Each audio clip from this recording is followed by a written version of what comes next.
বন্ধুরা, আপনারা দেখছেন পিবি নিউজ পেন। আবহাওয়ায় গুরুত্বপূর্ণ আপডেট। আজও ভিজবে বাংলা, কোন কোন জেলায় বৃষ্টি। তো বন্ধুরা, ভিডিওটি শুরু করার আগে নতুন হয়ে থাকে অবশ্যই চ্যানেলটিকে সাবস্ক্রাইব করে পাশে থাকবেন। তো শুরু করছি আজকের ভিডিও।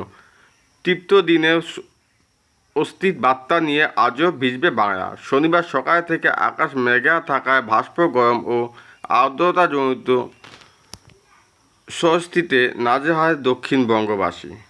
তবে আলিপুর আবহাওয়া দপ্তরের পূর্বাভাস অনুযায়ী দুপুরের পর থেকে পরিস্থিতি বদলানোর সম্ভাবনা রয়েছে।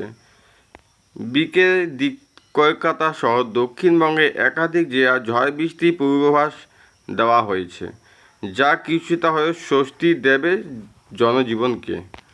দক্ষিণবঙ্গে বৃষ্টির সম্ভাবনা প্রভাব। বিকেলের দিকে বিশেষ হুগলি, উত্তর চব্বিশ পরগনা, বাঁকুড়া, পূর্ব ও পশ্চিম বর্ধমান, নদিয়া এবং মুর্শিদাবাদ জেলায় ঝড় বৃষ্টির সম্ভাবনা রয়েছে। তবে পূর্ব মেদিনীপুর, পশ্চিম মেদিনীপুর ও ঝাড়গ্রামে বৃষ্টির প্রকোপ তুলনায় কম থাকায় সেখানে অস্থির গরম বজায় থাকার আশঙ্কা রয়েছে।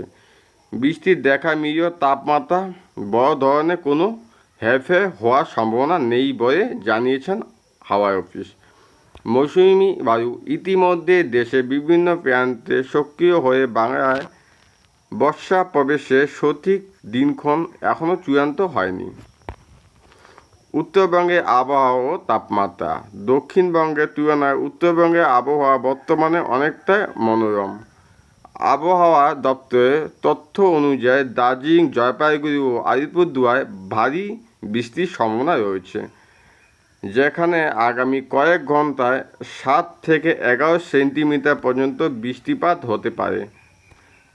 মালদায় বৃষ্টির পরিমাণ কিছুটা কম থাকলেও সামগ্রিকভাবে উত্তরবঙ্গে আগামী 2 থেকে 4 দিনের মধ্যে তাপমাত্রা 2 থেকে 4 ডিগ্রি সেলসিয়াস পর্যন্ত কমে যাওয়ার সম্ভাবনা রয়েছে, যা সেখানকার বাসিন্দাদের জন্য স্বস্তিদায়ক হবে।